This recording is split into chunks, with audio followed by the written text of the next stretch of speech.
ब्रह्ममुरारिसुरार्चितलिङ्गं निर्मलभासितशोभितलिङ्गम्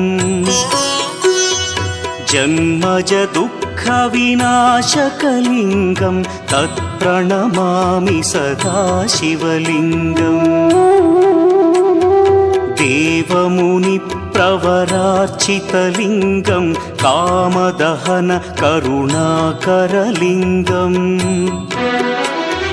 रावणदर्पविनाशकलिङ्गं तत्प्रणमामि सदा शिवलिङ्गम्